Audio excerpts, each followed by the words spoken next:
Ladies and gentlemen, we are back. Listen, we got a great show for you guys tonight, man.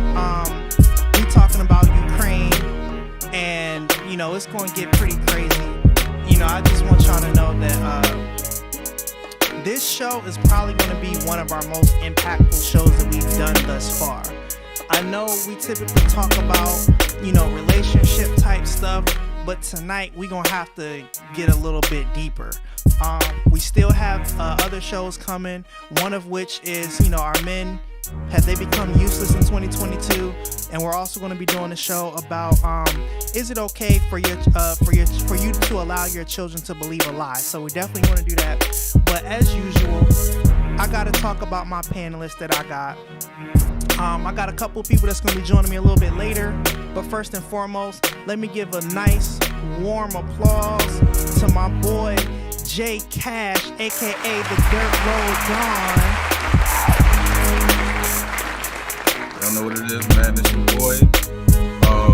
Yeah, man. Had an awful last week. Had to do black dad things to help kids out with Black History Project. So, damn it, it's working. So, yeah, I'm back. Yo, congratulations to you, man. Also, shout out to your son who you was helping on that project. Cool. And, you know, I also have to give a nice, warm applause to a person that's very special in my life.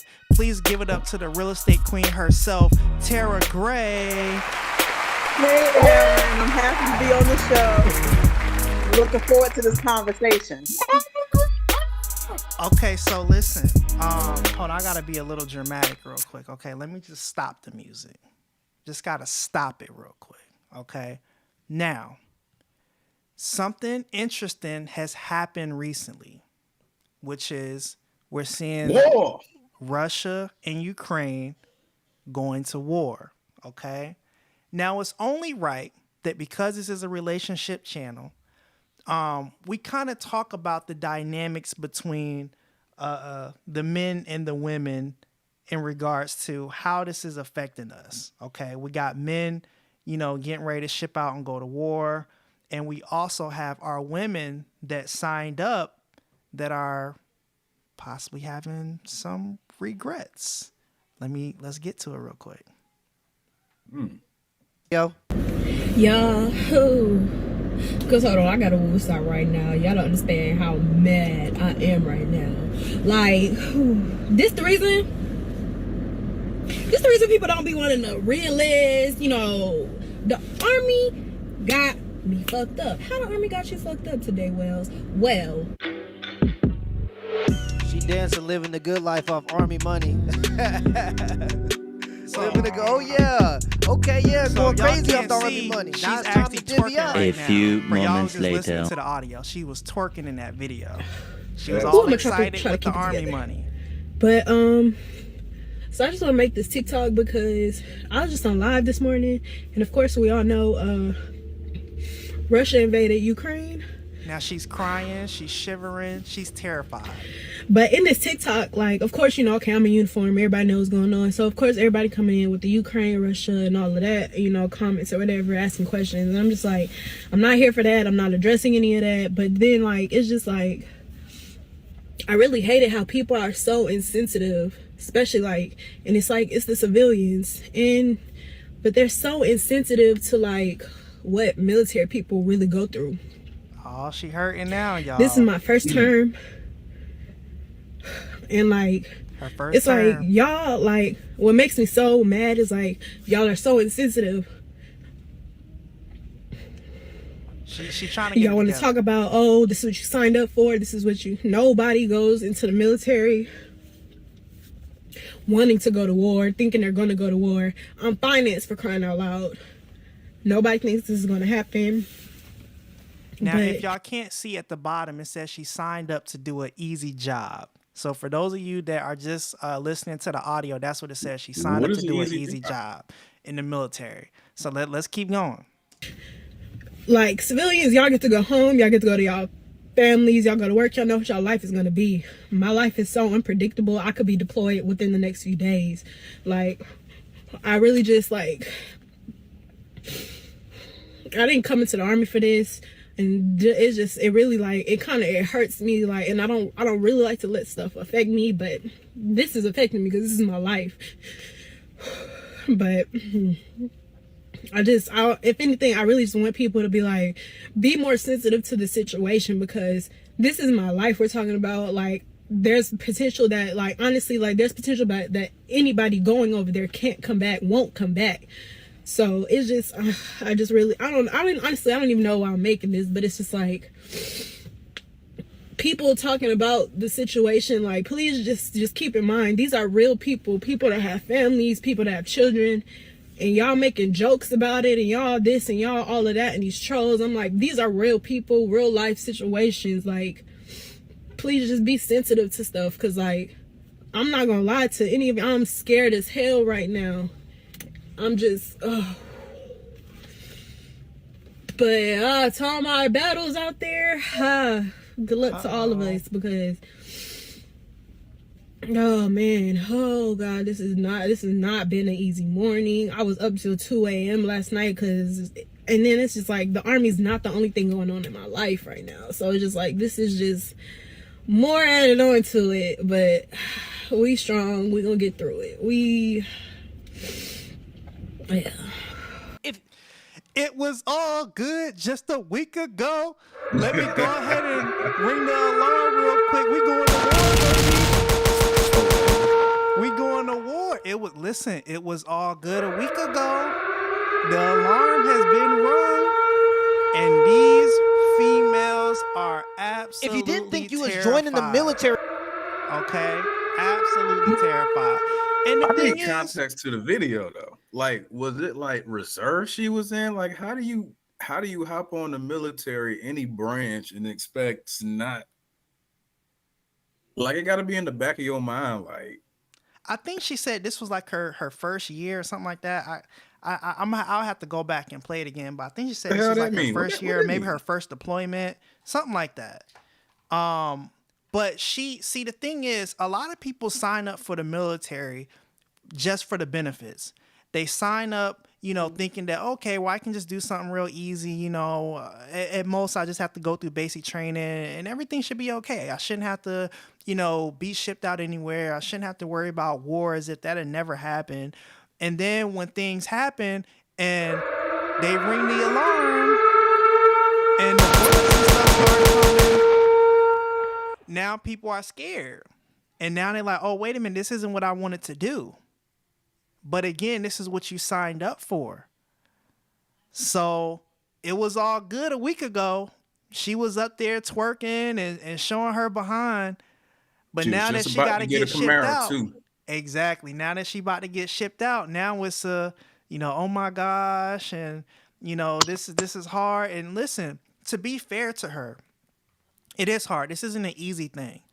But this is something that you sign up for. And as men, I actually had to have a conversation with my wife, and we was talking, and I'll say, hey, look, if something like that was to happen to our homeland here, I would make sure that you and Kaya can get away, but I'm going to stay and fight because this is still my home. But that's what you're supposed to do as a man. You see what I'm saying? To make sure that your people have something safe to come back to. But again, I want to make sure that our women are protected, our women and children are protected. And unfortunately, our women have decided that they wanted to, get some of the benefits and stuff like that come with, joining the military and stuff like that. But then there's a problem that comes with that when, our women do decide to join the military, which is this right here. So, if you guys are watching or listening to it, I have an article pulled up. It says nearly half of female soldiers still failing new Army fitness tests. So while males pass it easily. And so just a little background, the military fitness test, the requirements were actually reduced to allow women to be able to, pass it, because it was just harder for women to do what men were doing. So they lowered the standards. And even though they lowered the standards, it's showing that nearly half of the female soldiers are still failing the Army fitness test. Still failing it. And again, this is unfortunate, but this is a reality that we have to be faced with. In which case, now we have to question, if we want to continue to have a strong army, then one, we have to make sure that not only are our men ready and able and prepared, but our women are as well. And if our women are struggling to pass the fitness test, that's kind of a problem. So I'm gonna read a little bit of this article because we got a lot of stuff to cover in this show. So I'm not gonna read the whole thing, but I'm gonna read a little bit of it. And I'm also going to leave a link to it in the description after the video goes up. So it says more than 7 months after the official launch of the Army Combat Fitness Test, or ACFT, nearly half of female soldiers are still falling short, with enlisted women struggling the most. Military.com has learned the data again raises questions about whether the Army's attempt to create a fitter force is creating more barriers to success for women. Internally, Army figures from April 14 show 44% of women failed the ACFT compared to 7% of men since October 1st. Female soldiers continue to lag male soldiers scores in all events, according to the United States Army Forces command briefing obtained by military.com. So again, they're struggling. I'm gonna read one more paragraph, and then I'm gonna go to my panel, just kind of get their thoughts before we keep going. Because again, we got to talk about Ukraine. We got to get there. So it says, Forcecom data includes the results of 106,000 ACFTs taken in the first half of fiscal 2021. So this is recent. This amounts to 27% of women and 36% of men in the force who also have scores logged into the Army's database, meaning that the data could potentially be incomplete. Forcecom tracks 3,400 new fitness tests per week on average. So this is just, I wanted to give a little bit more context to this whole thing. But again, like, this is what's happening right now. They're just showing that a lot of women just can't do it. So this right here says failure rate by event for men. So deadlift, less than 1% of men are failing it. Standing power throw, less than 1%. Hand release push-ups, less than 1%. Sprint drag carry, less than 1%. Leg tucks, 2%. And 2-mile run, 5%. Failure rate by event for women, 6% are failing the deadlift, 15% are standing power throw, they're failing that. Hand release push-ups, 2%, sprint drag carry, 12%, leg tucks, 22%, which is interesting because I keep hearing women talking about they have more lower body strength than men, which has been proven to be factually wrong. And this right here actually supports that. So I hope my wife watches this podcast. And then also the 2-mile run, they're failing that by 22% as well. So it says the pass rate for women is up 12% from last year, which is good.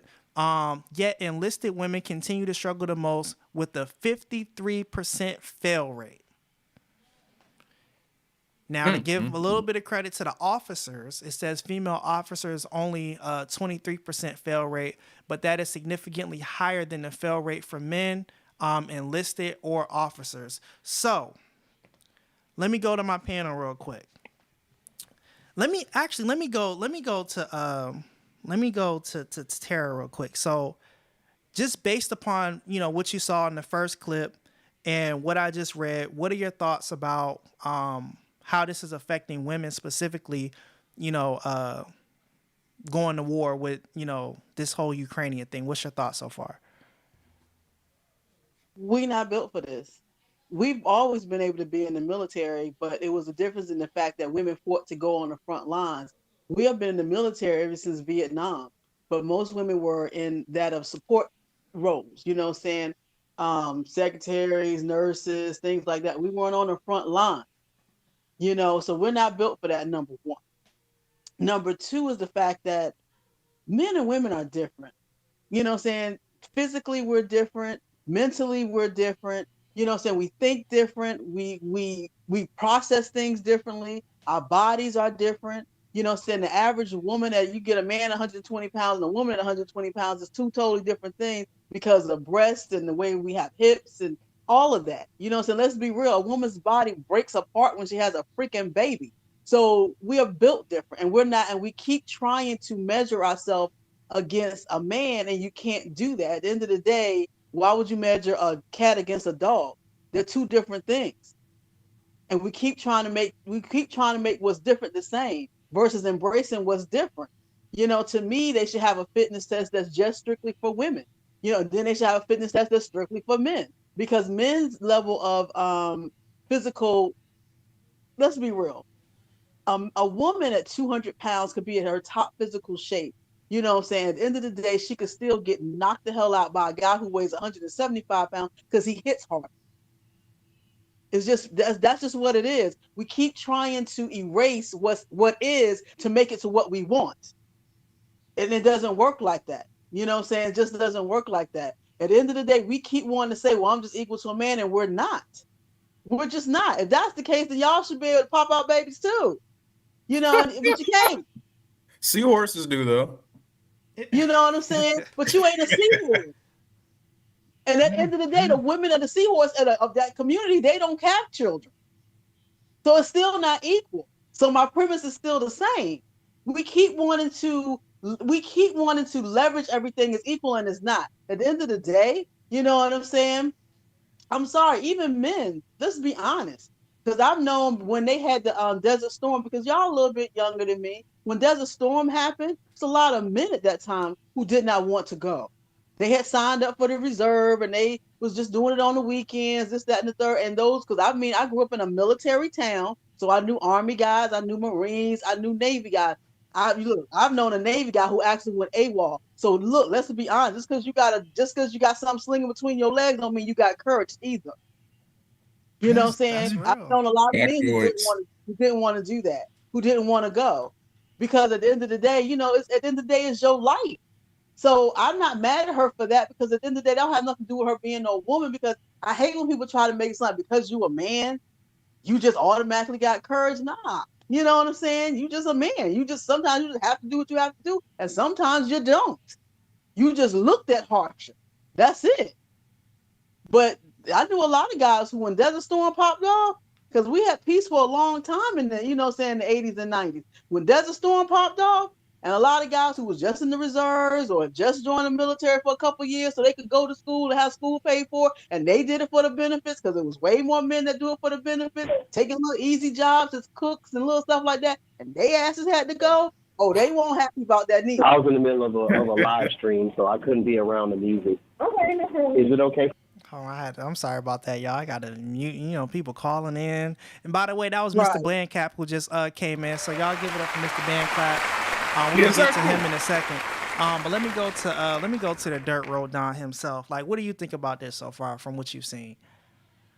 Well, like I said, is even when you, because I went through the process, and I don't think I even told you about this, but I went through the process of also of just about going into the Navy.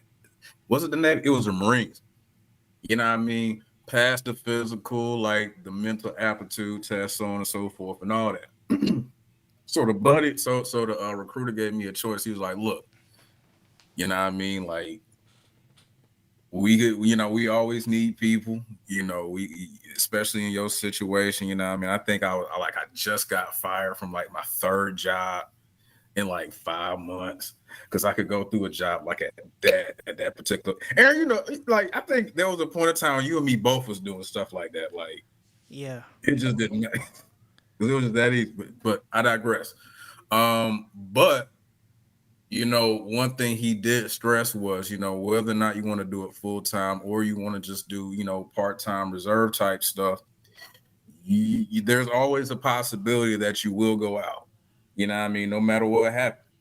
And my brother that's in the military, I ran that by him, and he basically confirmed it. As a matter of fact, with this whole Russia stuff happening, you know what I mean? Even though he's nowhere near the being on the front line like he in the capacity to where he was when Iraq first popped off, he's still saying, you know what I mean, if Uncle Joe decides to be more operative in this situation than he already is, then he may have to go out. It's crazy. How are you gonna send a 45-year-old anyway? But you know what I mean? That's when you put that badge on, when you put that hat on and all that, when you shave your head bald or whatever, like you gotta, like you you automatically got to know that that's going to happen. And with an old girl that was boo-hooing and talking about it was all good a week ago when everything was fine. Hey, I mean, it ain't that type of party. And she going nah, for real. Look, I mean, and odds are, you know, I mean, God willing, it, you know, this situation don't escalate to where it potentially could be. I you know, don't think it will be, personally. But she's stupid. And I you wouldn't say know, that. That's not fair. That's not fair. You should call a person stupid for doing something because, like I said, it's not just her. Men have done it too. Like I said, men have joined just for the benefits, thinking they're just going to get 4 years, go to school, be able to get their school paid for. And when they have to come up and serve and you got to put your life out there, everybody can say that when you're not standing in their shoes. Yeah, it You hit know what I'm different. saying? It It hit hits different. different. So right. So now you know my life is on the line. It's the same as if you in a house and you hear something capping off. It's quick for a man to say, "Well, I'm gonna protect my woman, this, that, and the third," to then to something to truly jump off. Then you got to really see if you really about that work. You know what I'm saying? So I mean, it's easy to say when you're not sitting in those shoes, and you out here dying and fighting for a country at the end of the day that ain't gonna die and fight for you. That's true. But yes, now that is here's true. what I will say to this for the men and women. You have to be able to take responsibility for this decision that you made. Because yeah, it does sound good, you know, to have, you know, your school paid for and your housing taken care of for a little while and, you know, all that. The And military benefits has afterwards. the You hit military 20 has years, and I tell you, extremely the military has extremely good benefits. But with those benefits, you know, it comes a cost, and this is the cost, you know, and this is something that you really have to consider because, like, even, you know, when we was in high school, we got approached all the time about, you know, people who, you know, wanted to recruit us and stuff like that. But these were the things that we had to weigh. We had to figure out, okay, does this really make sense? Is this something that I really want to do? Am I willing to put my life on the line in the event that I get called to serve? mhm. And you have to be able to be honest about that. Now, again, I understand, coming from a military town, that for some people this is their only way out. You know what I'm saying? This is all they got. You know, in which case I understand it, but there's still a cost that has to be paid. You know, there's still a debt that's owed, and unfortunately, that can be your life. You know, so As crazy as it is. I agree. Yeah. I don't think that she was necessarily stupid. I think it was a decision that she made that, you know, at the time Thought it was was a probably safe her best decision. option. Well, Right. not She thought it was a necessarily safe stupid for decision. making the decision, but for thinking like, expect. Well, I don't want to say that someone could be privy to what's going on with Russia and Ukraine before, like everything that happened in 2012 and 14. But they hammered this while you're in PT, when they put you in the gas chamber, when they first take you from your home. Like I remember when my brother got shipped off, like in the second grade, 6 o'clock in the morning. I thought this guy was the police, but no, he took my brother, and I was confused at what was going on at the time. But you know, they hammer that in you that, you know, anything can happen at any particular point in time, post Bush. So you, like I said, it's like I would be fearful in that situation because I tell my brother that all the time. Like I envy him for doing it because I don't think, I mean, maybe in a different circumstance, I would have went through with it and joined the Marines and all that good stuff. But I don't know. Maybe it's just the fact that she just went online and just like cried about it. I don't know. Maybe that's disturbing. I don't know. Give me a minute. I mean, when she's a woman, we get emotional. I mean, it happens. You know what I'm saying? It happens. People keep what I mean, come on, y'all men can't have it both ways now. You're mad at us when we trying to act like men, then you're mad at us when we acting like women. Come on now. She's a woman. She's Okay, emotional. so She's Hold on. let me I address listen that to the part real quick. OJs. We cry together. Yeah, Same so week. let me Same week. I'm just saying.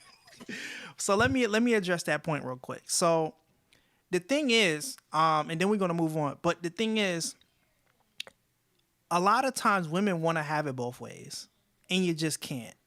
And this is one of those situations where, you know, those consequences are coming back. Where, you know, again, there's a debt that's owed; they got to be repaid. And a lot of times women don't necessarily want to be accountable for their actions. And when something does happen, one of the biggest tools that women will use is they'll start crying and be like, "Oh, well, I'm hurt. Like, so you should have pity on me." And the reality of it is, you got to make a decision. Either you want to be treated like a woman or you want to be treated like a man. If you want to be treated like a man, then there is no sympathy for you. It just is what it is. You're going to have to deal with the consequences just like we will have to. But if you want to be treated like a woman, well, now we need to reassess what makes the most sense for women in service. You see what I'm saying? Because I agree that, women have been a part of the military in some form or fashion since the beginning of this country, whether it was them making flags, clothes, nurses, food, cooking for the soldiers. You know what I'm saying? Like they've Soup always kitchen. been involved, and all of those things are extremely essential. So it's not like these roles don't matter. They do matter. But the question is, as men, do we want our women out fighting on the front line? And most real men would be like, no, like, let them do the support roles. Let them do R&D. That stuff is important. Let them do that. Meanwhile, let us go out and fight, because we want to make sure that our women and our children are protected. And unfortunately, you have a lot of women who are saying to themselves, well, I can do the same thing that the boys can do. But the fitness test is saying that you can't. The emotions test is saying that you can't. The mental test is saying that you can't. So the question is, is this something that you really want to do? These are things that women really have to answer, because if you want to be treated, like a woman and be feminine, then, again, we have to start asking the question, okay, well, what exactly is it that you want? Like, what do you want to do? How do you want to be treated? I started this with that video of her in particular, because again, there are a lot of men that's going through the same crisis right now, where they're like, oh man, I thought it was going to be something different. But you're not seeing a lot of men online crying about it. That's the difference. Men are like, okay, this thing happened. It sucks. It is what it is, but I gotta get my mind right. I gotta make peace with this thing. What do you think? What do you think if a dude made a video like that? What do you think his comment section would look like? You're like, man, get over it. I bet hers was like, it's a double standard. There's a double standard. So of course you're gonna look like a all day punk. You know what I'm saying? To do that. So it's a double standard. At the end of the day, what more do you want from me? I gotta get that as a clip. Right, it's a truly double standard. In the situation. At the end of the day, my thing is, what it is, it's not, majority of women are not asking. Most women just want to be fairly treated, in the sense that I still want to be treated like a woman, but at the end of the day, I still want to get, if I'm doing the job, if I'm being a project manager, just like a man is being a project manager, I don't want to get paid less. You know what I'm saying? I don't want to be looked at as emotional or a bitch when, I'm being matter of fact about something that needs to be done, but at the end of the day, it's like, we have to code switch all the freaking time, because you got to figure out how to carry it with women, how you carry with men, and all this old extracurricular stuff. You know what I'm saying? When men can do it the same way they've been doing it, however they want to do it, So depending on the type of man that you're dealing with. So it's just, my thing is, at the end of the day, I'll put it like this. I agree with the fact that women have to be accountable for their decisions on certain things.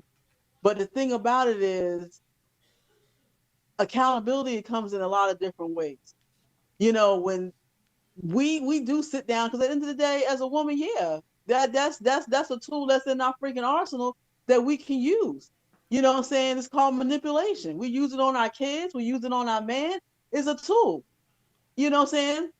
That we know as a woman, we can get soft and we get to crying, and at the end of the day, we can get our way.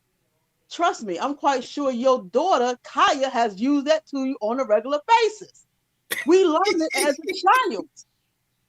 So what you gonna tell Kaya? Buck up? Ain't nobody trying to hear that? That's Come right. on. No, I'm just kidding. No, you're not. No, you're not. Kaya listen. She already going in your wallet. Let me get this money. Say, come on. Okay, because we understand. All right, listen. Let's refocus real quick. Okay, We're not so the only people so in the world we got who goes through ups and we're talking downs. about Ukraine, okay, and we're talking about should black people care about what's happening in Ukraine? Well, No. we're getting ready to get to that. So right now we're seeing a lot of hypocritical things that's coming out of Ukraine. But the first thing I want to address is why are black people in the Ukraine in the first place? Because that's important. So just to give you guys a little bit of context, let me switch on over. So this right here comes from NBC News. It says black immigrants choose Ukraine for quality of life, education, and war leaves them fearful. And again, I'm not going to necessarily get too deep into this article because we got a lot of stuff to cover tonight. But basically, Just for those of college you students, guys that, foreign exchange people. yeah, and, they're basically going to the know. Ukraine looking for, a better life. And they're looking to, get educated and stuff like that there. So you're seeing a lot of people from the continent of Africa, as well as different people from the Caribbean, going to the Ukraine for those purposes. And right now, they are being treated very differently, now they're trying to leave and whatnot. So we are going to get into that real quick, and I'm about to show you guys just some of the hypocrisy that we're seeing at the border. All right, so check this out. Relatively civilized. They look like any European. And by the way, for those of you that are just listening to the audio, I'm going to read some of the notes that it has during these clips. So right now, what the note says, media commentaries on European refugees versus Middle Eastern refugees, just to show the comparison. So, Christians, they're white. This is a relatively civilized, relatively European, I have to choose those words carefully too, city where you wouldn't expect that or hope that it's going to happen. When they say, oh, civilized cities, and in another clip, well-dressed people, and this is not the third world, they really mean white people, don't they? So it says CBS News correspondent Charlie Diagata, I might be pronouncing his last name wrong, was describing the situation in Kyiv, Ukraine. And that's the guy who said that, these are relatively civilized places that you heard earlier. It also is showing a clip that says, as Russian troops advance, causing thousands of Ukrainian civilians to flee the capital. Now with the Russians marching in, it's changed the calculus entirely. Tens of thousands of people have tried to flee the city. There will be many more. People are hiding out in bomb shelters. But this isn't a place, with all due respect, like Iraq or Afghanistan, that has seen conflict raging for decades. This is a relatively civilized, relatively European, I have to choose those words carefully too, city where you wouldn't expect that or hope that it's going to happen. And I'm about to pause. So basically, he wanted to say white. He wanted to say white so bad. Cracker. He just couldn't. He's just like, I'm on the news, so I got to be careful. But he wanted to say white so bad. Person. It's like, bro, just this is a relatively European. It's like, come on, bro. Like, you wanted to say white. Like, it is what it is. The next thing it says on the screen, it says the next day, Diagata said he regretted his statements and apologized. Of course he did. Other correspondents brought up the class backgrounds of Ukrainian refugees and compared those to refugees from low-income nations. Now the unthinkable has happened to them. And this is not a developing third world nation. This is Europe. So Europe is special. That's the thing. Like, you see, when shit hit the fan, they have to make it very clear. Like, wait a minute, like, we can do all this stuff to everyone else, but we are different. Like, you can't do this to me. The aghast. So that's that's what it is. It says Algeria English anchor Peter Doby seemed to downplay the experiences of refugees from the Middle East and North Africa. As you're talking to us, Matthew, we're playing in the latest pictures of some of the refugees trying to get on trains or trying to get out of Ukraine. And what's compelling is just looking at them, the way they're dressed. These are prosperous, I'm loath to use the expression, these are prosperous middle-class people. These are not obviously refugees trying to get away from areas in the Middle East that are still in a big state of war. These are not people trying to get away from areas in North Africa. They look like any European family that you would live next door to. Are y'all hearing this? What's his point when he's saying these things? What is it that they're better refugees than other people? That's exactly what the point is. I tell you. That's exactly what the point is. Well, we're better. These are white. These are normal white people like you and I. So we have to, look out for them. We got to protect them. Please, Cash, what you think about this before I keep going? This is crazy. This is outrageous. But my question is, are they trying to go, or is the border they're talking about like Kiev, like the capital, or is it Poland? I've been trying to figure that out about that. But that's outrageous. And it's crazy. Like, you would think that, and I'm pretty sure some people would know, but it's crazy. You would think that in Europe, at least now, being the fact that all the tornadoes and hurricane hits where slaves were traded over here, that there wouldn't be that type of discrimination over there in European countries. But listen, this is a worldwide thing. This is a worldwide thing. And as you can see, white people get on cold quick, when it comes to European countries. And that's what we're seeing. And keep in mind, we haven't even gotten to the black stuff yet. Like the real black stuff yet. And they're making it, they're making it very clear right now. Like, listen, like these are, regular white people. These are Europeans. These are our folks. So we need to make sure that they're good.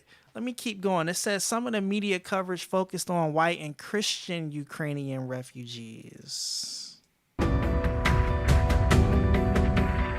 These are not refugees from Syria. These are refugees from neighboring Ukraine. I mean, that, quite frankly, is part of it. These are Christians. They're white. It's really boom. She said it. See, listen, I told you the first guy, he wanted to say white so bad, but he just was like, I don't know if I can really say that on air. She just came on out with it. She just was like, listen, these are Christians and they're white. And this is just, these this aren't is outrageous. See, here's what they really want to say. They want to say, listen, forbid. These ain't the niggas. These ain't the sand people. These are white people. They're white people. I can't listen. We only 2 minutes into this video. Let me keep going. Emotional for me because I see European people with blue eyes and blonde hair being killed, children being killed every day with Putin's missiles. Okay. But isn't it other people, blonde hair, blue eyed people that's killing the other blonde hair, blue eyed people? Yeah, they don't want to say that. That are blonde hair or blue eyes. Yeah, they acting like there's a whole nother race of people coming up in there. There's other Europeans killing other Europeans.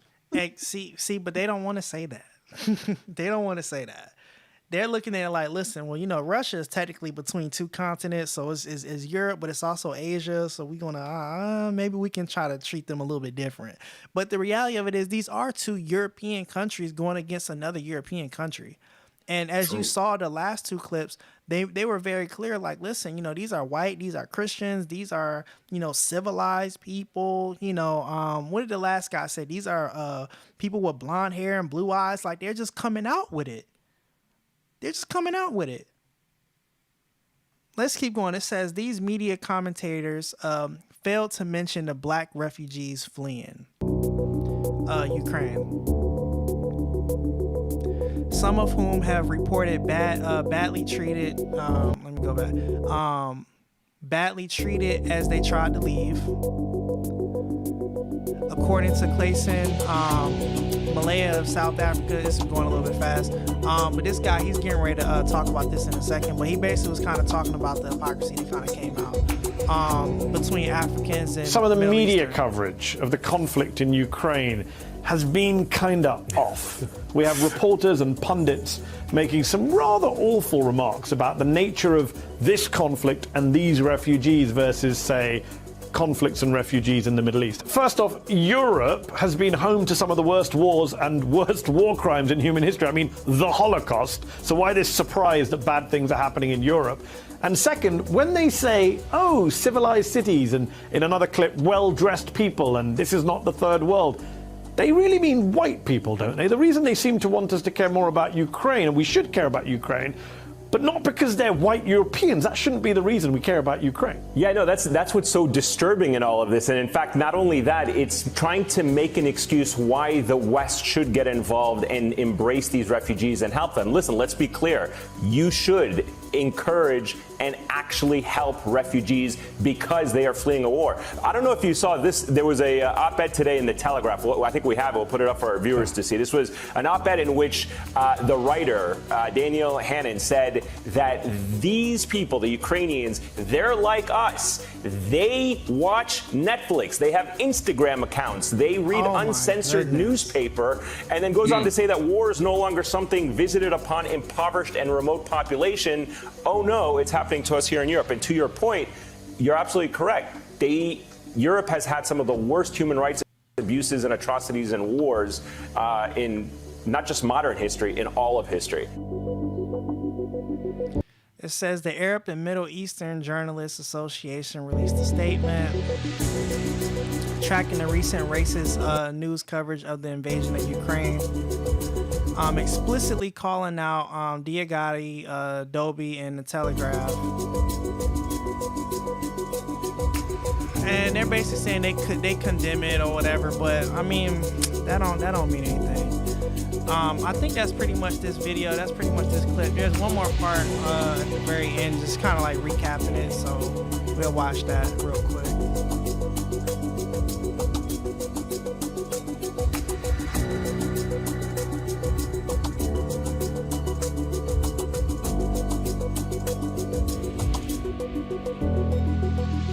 Okay, so now I got somebody that is a little quiet, and I had to have him muted for a second, but I gotta get to him. Mr. Band Clap, you've been listening to this. I know you got stuff to say. Let me. I gotta go to you, man. How you feeling about this? First of all, what's up, y'all? How y'all doing? Yeah. Peace to Cash. How you doing? Mama Gray, I love you. I miss you. I love It's been a while first. since I've seen you. You better move. You better move. It's been a while since I've seen you. You better move. And stuff. So yeah, you better move. All right, I'm gonna have to mute you, though. I gotta mute you. I'm gonna come back to you. I gotta mute you. All right, go ahead, Rick. But so as far as the situation, I have a different I guess bias, and the only reason why is because I've actually been on not only shows, but since I've been down here in Miami, I've been able to work with some people who actually have family in the Ukraine. So it's just a lot of stuff that's a lot of shady stuff, a lot of crazy stuff that's going on that, we're getting like a small bit of it with the news here, but a lot of stuff that's really going on. Some of it is taken out of context a lot, and then I feel like a lot of this is gaslighting too, to get the people to want to, participate in this war. That's what I think about it. The people that I've talked to who actually have people like family in Ukraine and stuff like that, it was one thing that they said that was very telling to me. They was like, a lot of the videos that y'all see on social media with the bombings and with certain things, these are uninhabited, like these are places that aren't as inhabited, aren't really, like uninhabited type of places. And then on top of that, they make sure not to bomb around certain neighborhoods. They make sure not to cause too much commotion. They make sure that they don't bomb things like cell phone towers, different things to where, like, if this was a real type of war, those will be the first things to go, because I don't know if y'all remember this, but there was another thing. There was another situation overseas where we thought it was going to be a war or something like that. And the first thing that happened, it was a media blackout because the first thing that was attacked was, the things that that control the media. There was a media blackout and all of that. So I'm watching this situation. Seeing what's going to become of it. As far as with the videos that you was talking about, it's not surprising. It's not surprising. It's a European country. We know that that Europeans are known to be white supremacists. So it makes sense that the white supremacists in America are going to link up with the white supremacists, link up with their neighboring countries and stuff like that, and they're going to make sure that their people are straight.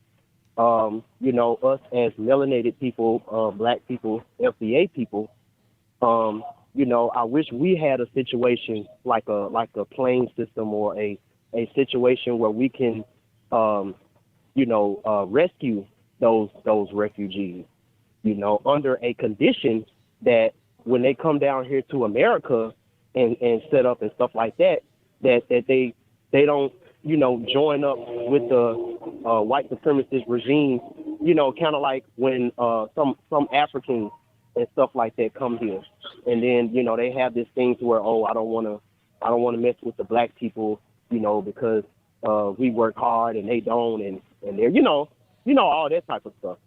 So that's my only gripe. I just wish that we had our own, like, not fighting in a war. Like, I just wish that we could pick up our people.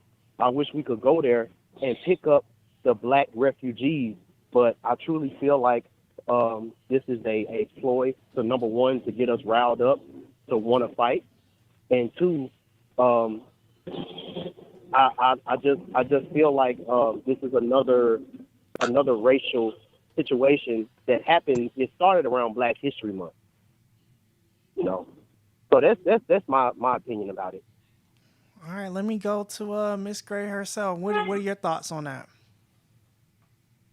As far as the European on European war that's going on right now, yes, I mean that's their problem. Like I said, this is how I look at it. We as black people don't need to be concerned in the sense of we forever fixing up everybody else's house. Our house is raggedy, is breaking down. We got the husband and wife fighting, kids running them up.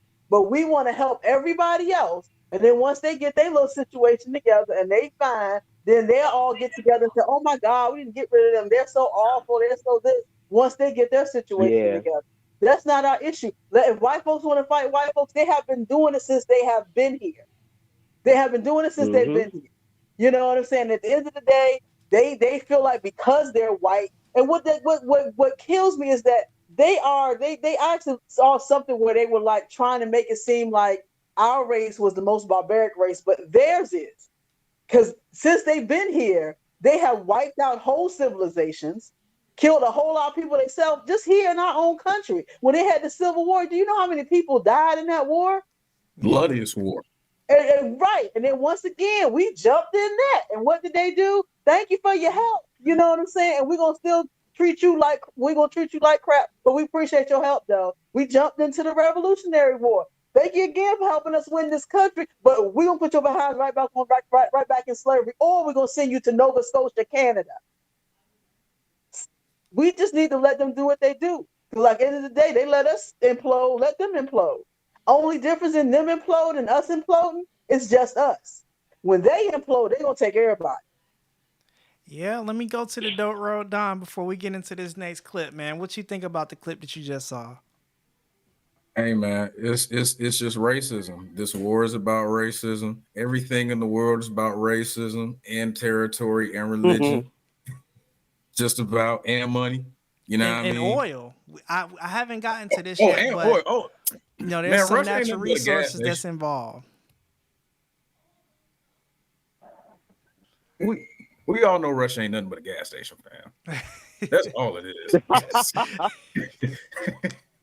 That's all it is. Yo, so on that note, we're going to get into this next clip.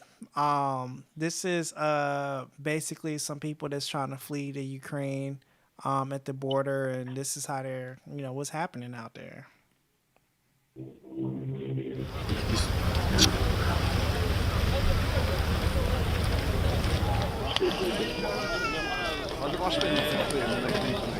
The Ukrainians were let in, and the foreigners, they were segregated to one side, regardless of racism and something. It was like all the Indians, most of the people were Indians, Africans, some English people were there. I encountered 2 Scotsmen there, and then it was like foreigner and Ukrainians. They were treated differently. That's unfortunate. Mais d'une façon, nous sommes restés sous le froid. So she's speaking in French, so I'm going to be translating this for you guys, so you guys know what it is she's saying is listening. It says, we were kept out of the cold for many hours, sous le froid pendant des heures, for 10 hours from de 8 p.m. 20h until de 6 21h pour a.m. d'autres, jusqu'à 6 heures. Jusqu'à 6 heures. Mais il y a des bus qui passaient, qui transportaient les Ukrainiens jusqu'à la frontière. Nous, on était là. Arrivés encore à la frontière. Pour qu'on nous mette le cachet de sortie, nous avons passé encore plusieurs heures. De les Ukrainiens ont le droit d'emprunter les bus. Eux, ils sont bien assis, mais nous, on marche à pied. Pour moi, on était choqués. We were really shocked.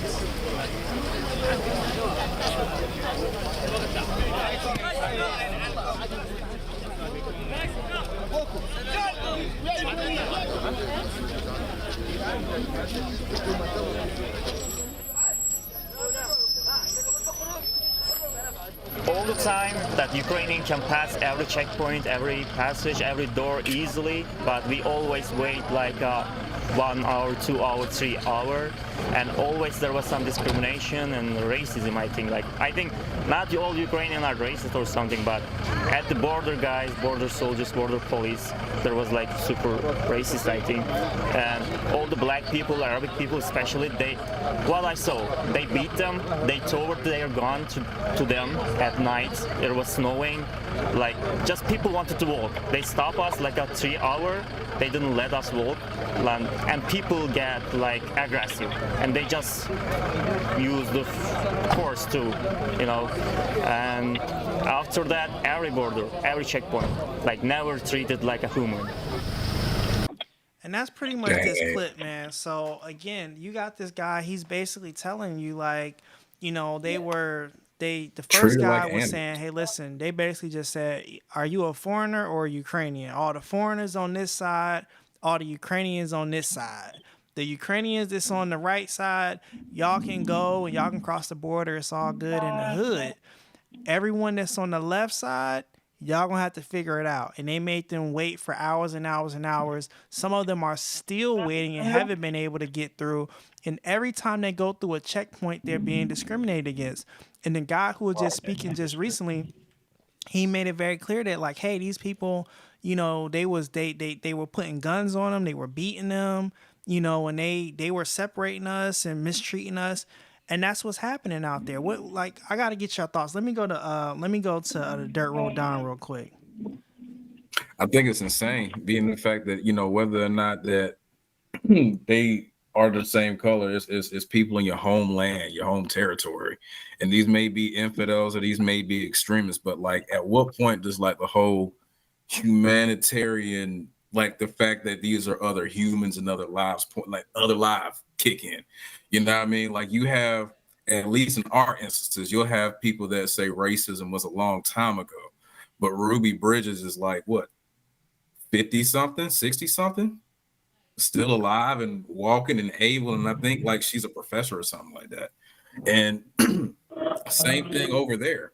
You know what I mean? Stuff that's been going on since the first Vladimir, whatever his name is, the 15th. So it's like, at what point does like understanding that you're treating another human like property or like dirt? I want to say the Shinola work, sugar honey iced tea. Out, fam. Why? Like Michael Jackson said, that ain't human nature. Yeah, let me go to Miss Gray. What you think about this? What the mistake is, that is their human nature. When you Mm. look at something that's less than you, because see, we look at things based on us. One of our Achilles heels is our humanity. That's why everybody comes to us looking for us to help them with their situation. LGBT, Asian, everybody comes to Black folks and say, please help us, and we help them, and then they in turn they'll turn around and step on us. Because that's why the reason why they are empowered is because of our humanity. Let's be real. Let's break it all the way down. True Because of our statement. humanity is why they're empowered in the first freaking place. Because what we could have done was left them over there when they was in the dark ages to rot and die. But because of that, of people of color's humanity, we went over there and helped them get, help them give them the Help them so-called industrialize. civilization that they have. You know what I'm saying? So and they made them civilized, and then they turned around and made us savages. So you got to understand, when you're dealing with people's human nature, that's the thing. Stop viewing people as you view yourself. When you view them as the barbaric cave dwellers that they are, then you will carry them different. You won't sit up there when, let's be real, something like that jump off here, you best believe it's going to be the same thing. But what's going to happen is we will have a whole lot of Black people running around trying to help these white people that when the zombie apocalypse happens, they ain't doing the same for you. If it comes down to them saving themselves and their family, they going to let your ass sit up out there.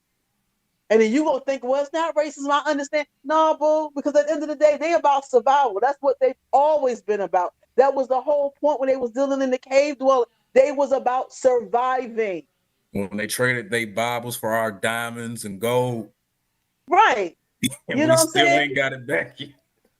And we're never going to get it back. Because at the end of the day, we traded our humanity, and our heritage, knowledge, all this stuff to help them.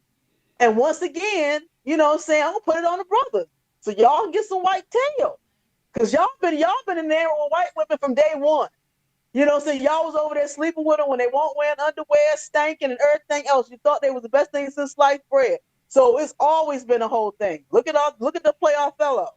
You know what I'm saying? And the bottom line here is that's what happened here. If something like that pop off, all this the divesting people are doing, thinking that they're getting something better, all this pop off, and they're gonna wonder why at the end of the day they so-called husband or girlfriend or whatever gonna be like, well, you know what, if I can survive, all I gotta do is let you go. We're gonna see how tough that love is then. We're gonna see how tough that love is.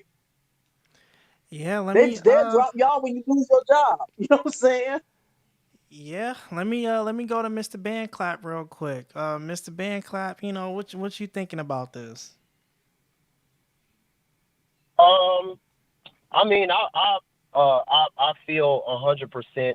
I agree with the sentiments that Miss Gray was talking about. I don't really have too much to say after that. Like she pretty much put the nail on the head, as far as talking about this situation with the video. And like I said, like when it comes to this stuff, I am not surprised because remember what happened in Haiti. Remember what happened when all this stuff was going on in Haiti and those black Haitian refugees was trying to come to America, and they was denied. Even in certain parts of Africa. I think Tariq Nasheed talked about this in one of his Hidden Colors videos. He talked about how certain people in Africa can't come here. And the few Africans that they do allow here, which is because I've heard recently, like the number of Africans that are allowed to come here has dropped, but like they put you through a rigorous brainwashing. They put you through a rigorous brainwashing program when you come here to make sure that you don't associate with the FBA, with the Foundation of Black Americans and stuff like that.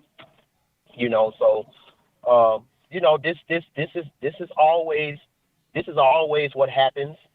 I don't think with the black people in Ukraine, and I don't think that this is what you was trying to say, Ms. Gray, but I don't think that those black people were there because they was looking for white women, or they was looking I for, wasn't saying that. or anything But like that. I wasn't saying that. But let's be honest. But let's be honest. They're not. They're also kind of thrown back because they thought they was around good white people that was gonna look out for them, and now that they see that they're not. You know, what I'm saying they kind of thrown off by that. I don't think they're there for just for white people. You know, what I'm saying for white people.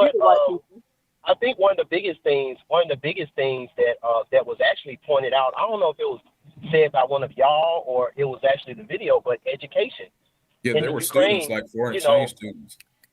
Yeah, Well, in most the of them were Ukraine teenagers. and like certain other European countries, certain things that will cost you an arm and a leg, to learn in American colleges, you can go overseas to like Ukraine, Spain, Germany, Paris, the UK, which are all, white supremacist type of countries, that have a lot of that as rulership, but you can go there to get a education. You can go there to get your degree and stuff like that.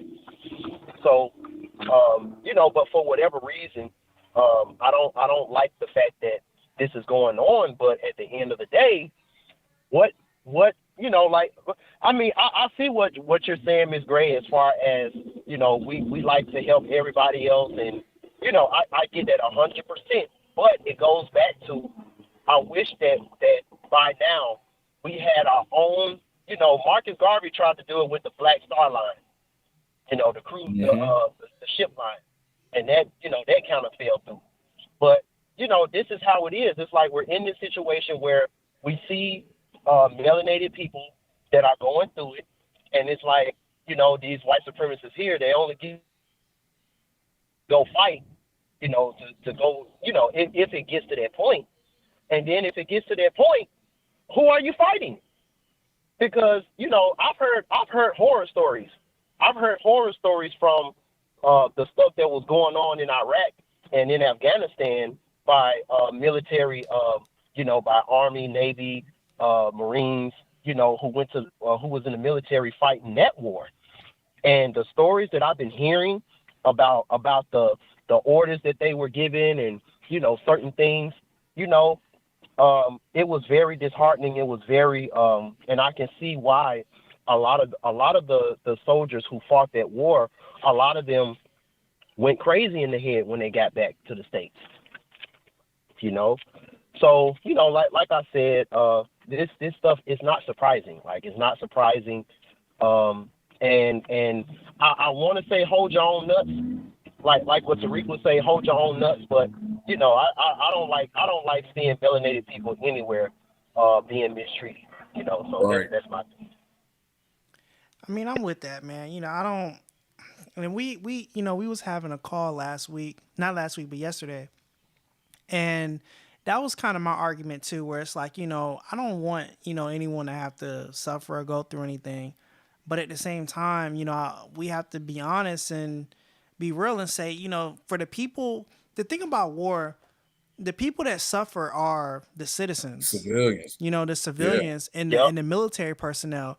These are the ones that suffer, especially in the military, because they're the ones that's putting their life on the line. You know what I'm saying? But the reality of it is, everyone gets hit. Everyone gets a piece. So the thing is, we have to talk about why we're even having this war in the first place. And there's a multitude of reasons to why. We do have the factor that Ukraine has found huge oil deposits, and they plan on utilizing that, and they were going to essentially block Russia out, because basically there's this huge pipeline that runs from Russia through Ukraine that then feeds the rest of Europe. And that's how Russia supplies, oil and natural gas to, many European countries. And now that Ukraine has found, a huge oil deposit, they planned on, utilizing that pipeline for themselves to essentially, feed the rest of Europe to kind of cut out, Russia in a way. The other thing is, Russia didn't like the fact that the Ukrainians were getting super close with NATO. There was an agreement that happened a while back that basically, Russia said, hey, don't get too close to my border. You know, we'd be good. This is back when it was still the USSR. And that, you know, kind of didn't happen. And NATO made it seem like, yeah, you know, we won't do this, we won't do that. But clearly that's not happening. And again, I'm kind of like paraphrasing right now, but essentially that's kind of what it is. And, you know, the Ukrainians or the Ukraine was talking about potentially becoming a part of NATO, which is actually why you're seeing, you know, NATO allies all in support of Ukraine. Because again, Ukraine isn't a part of NATO, so we don't have to help them. But the reason why we're helping them is because for us helping you potentially win this war in return, Trying to get this all, bruh. right? In return, It's you have all. to join NATO, and that's why we're doing what we're doing. You know what I mean? Because ordinarily, you know, if you're not a part of, you know, NATO, it's like, well, listen, you know, y'all kind of figure this thing out on your own. But because you're part of, because we are looking to acquire you into NATO, we have to help you win this war. And in return, now there's a debt that's owed that needs to be repaid, which is why you're seeing all these different European countries that's a part of NATO sending aid to the Ukrainians. They're saying, hey, we're going to send you money, we're going to send you arms, we're going to send you troops, we're going to send you different supplies. The reason why they're doing that is because this is in anticipation of Ukraine being a part of NATO. Well, why is that a problem for Russia? Well, if you have NATO acquire Ukraine, well, now they're right there on that Russian border, which is a huge problem for Russia. In addition to that, for those of you who may not know, Ukraine actually used to be a part of Russia back when it was the USSR. In fact, when Russia was initially established, Ukraine was Russia.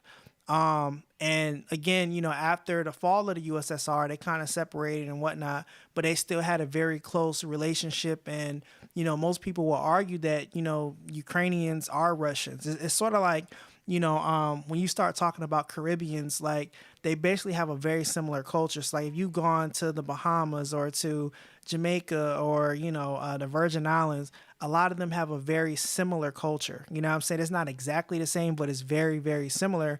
And they have a really close relationship with one another because they're all, you know, basically the same people. You see what I'm saying? But that's pretty much what happened. So again, Russia right now, they gave a little warning to Ukraine when they was kind of getting a little too close to NATO. And they said, hey, listen, some months ago, yeah. If y'all keep acting up, daddy gonna have to pull out the belt. And what Russia did was they took Crimea from Ukraine. Now, NATO hasn't acknowledged that, but it doesn't really matter because Russia has control over it.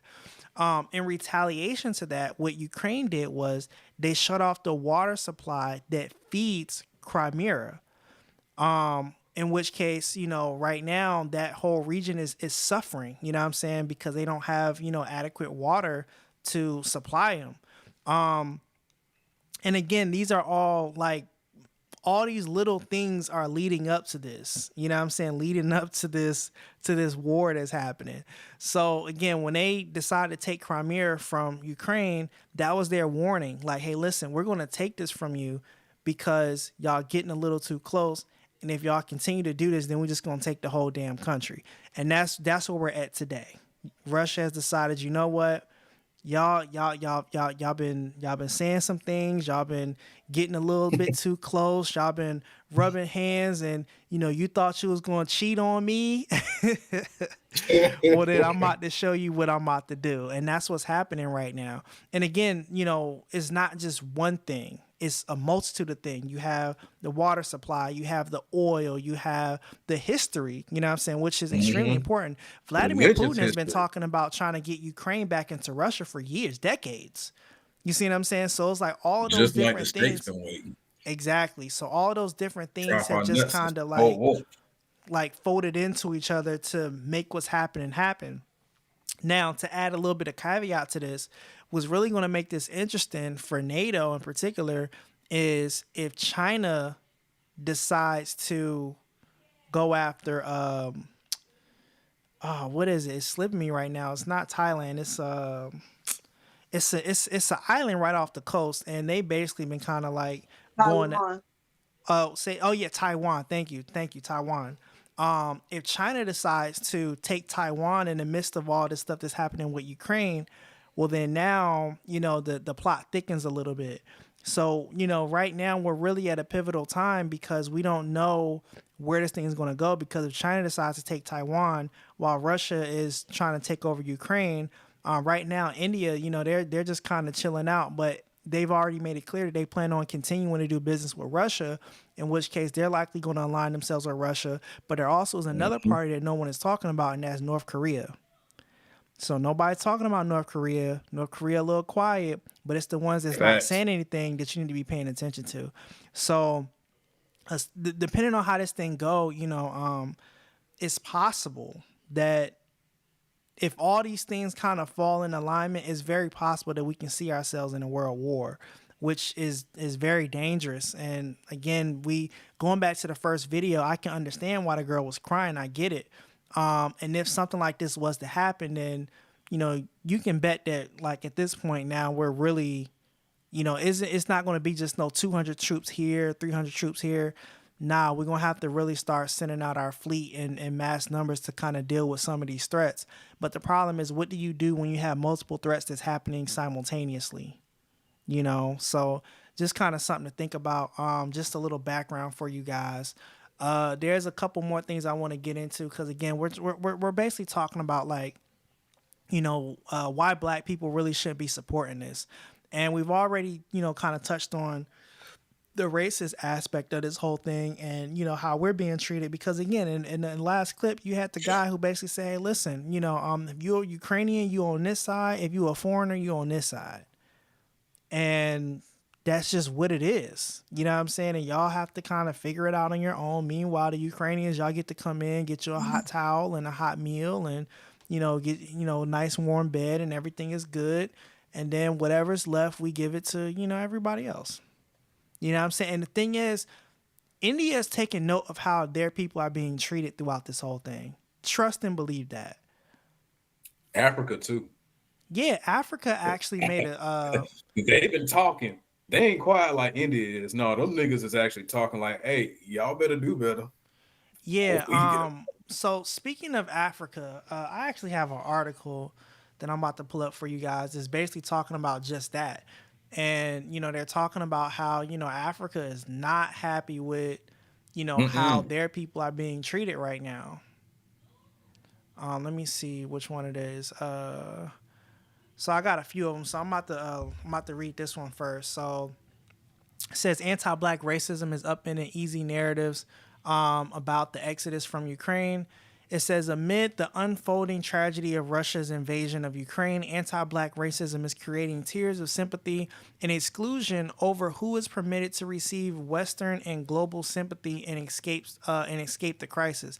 Nearly 1 million people have fled Ukraine in recent days, but reports on social media and videos have emerged of African students and residents of Ukraine saying that they are being prevented from boarding trains and buses as they attempt to escape the violence, while others say that they have been stopped at border crossings.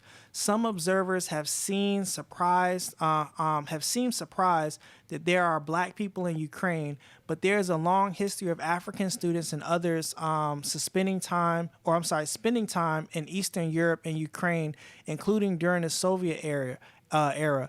This is also a long history of anti-Blackness in these places. And those legacies are playing out today in troubling ways. Now, again, for many of us that's kind of been in history a little bit, we've known that, there's always been racism in all these European countries, every last one of them. They've all had, racism, and they always treated Black people differently. And just because it's not talked about doesn't mean it doesn't exist. In fact, I remember watching a documentary a few years ago by Michael Marr. And basically he was going around, these different European countries, and he was showing all these great things that they have as far as how they treat their prisoners and, different programs and stuff that they have, like food and stuff like that for their kids and stuff. And it was all great. But then I had to ask the question, I was like, okay, so what does that mean for the Black people that's there? You know what I'm saying? Like, these people have good lives and stuff like that. But again, most of the people that you showed were all white. What is it like for a black person that's living in these countries like Sweden and France and stuff like that? Like, how are they actually treated? And that's the side that most people don't talk about, you know, but it's extremely important, you know, to see exactly what that looks like. Let me keep reading a little bit. It says, in the late 19th century, European empires colonized large parts of Africa primarily through violence and destruction. Many Africans resisted and fought against European colonization and laws, but European empires hardened. After World War I, while the Western world accepted President Woodrow Wilson's ideas of self-determination, this was not extended to Africans. I'm gonna read this next paragraph here, and I'm probably gonna stop right here. It says, inspired by the Soviet Union, forcefully anti-racist, anti-colonial, and anti-imperialist attitudes and calls, the first wave of Africans who went to the USSR to study in 1920s were communists and anti-colonialists or Pan-Africanists. So we hear that word a lot in the black community, Pan-Africanist, and it's supposed to be a positive thing, but they use that word to make it seem something like it was negative.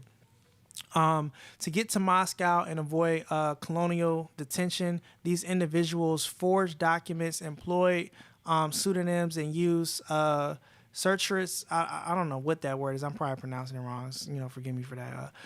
Routes. In Moscow, they learn about Marxism, Leninism, and met the other anti-colonialists from Asia, Africa, Europe, and the Americas. These interactions helped spur common global anti-colonial and anti-imperial collaborations, but this honeymoon period quickly collapsed. Again, black people have been going through hell in all of these European countries.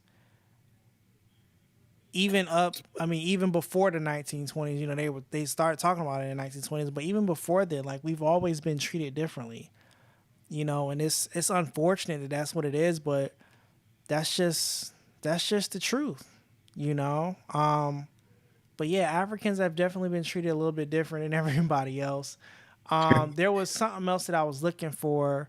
This right here is just basically talking about the video that we saw earlier, so I'm not gonna go too deep into this. But it just basically, this is from The Guardian, but it's talking about how, you know, people have been dealing with these stories very differently. So I'm just going to kind of read this first paragraph because it gives you like kind of an overview of, you know, what we already talked about.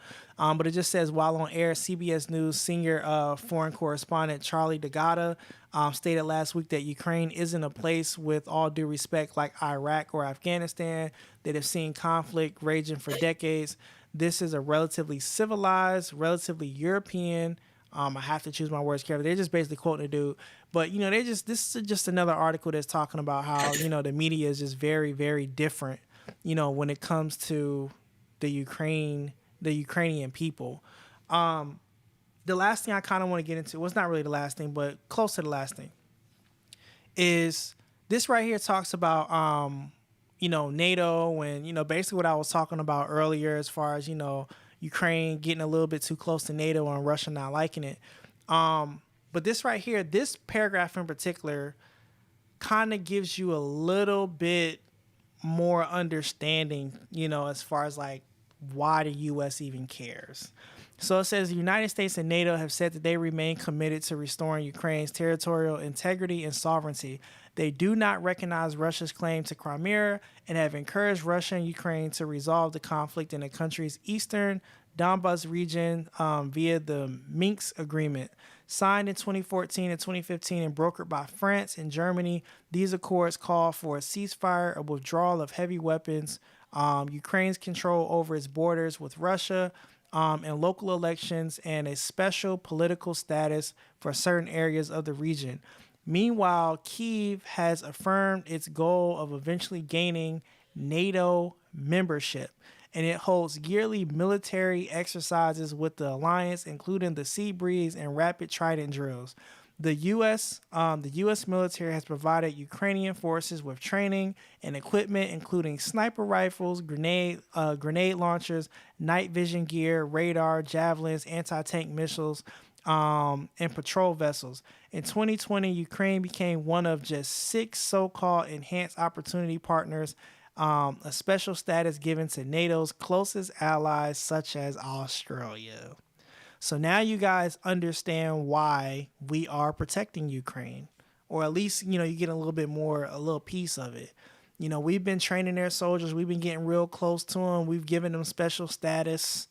We're trying to treat them like, Australia, but we've invested a lot of money in Ukraine. We can't just let that go to Russia. We talking about we didn't gave y'all anti-tank missiles, patrol vessels, night vision goggles, grenade launchers, and y'all just gonna crumble? No, we can't have that. Let me go to my panel real quick. So, Cash, what you think about that? Hey man, it's just the U.S. being the united empire Earth that we already know that the U.S. can be. You know what I mean? Like, of course, we've had our between like the United States and the USSR when it was originally formed, we've been kind of going through that issue since way back in the day, and we've been kind of waiting to drop our nuts on them since the 90s. So, you know what I mean, the fact that we've been supplying tanks to Ukraine since 2012, you know what I mean, and before then, when Russia initially tried to do this shit, because they tried it twice before, it could have gotten a lot worse, because at that time Ukraine didn't have the weaponry that technically Russia has. Russia really still has leftovers from the Soviet days as well, but still, we came in, we beefed up their arms and trained their military, and as soon as Putin caught word of that, he didn't like it. You know what I mean? So, hey, that's why Biden is kind of like easing, that's why he was so slow to bring in the sanctions, because he understands Putin's frustration, because it wasn't like, the president that we had beforehand wasn't trying to get Putin in NATO as well. But that's the other conversation. You know what I mean? So, hey, man, it's just America being nosy, and America is going to be nosy until this whole effing rock collapses. You know what I mean? Until Great Britain decides to come back and take what's theirs, or the Native Americans decide to rebel.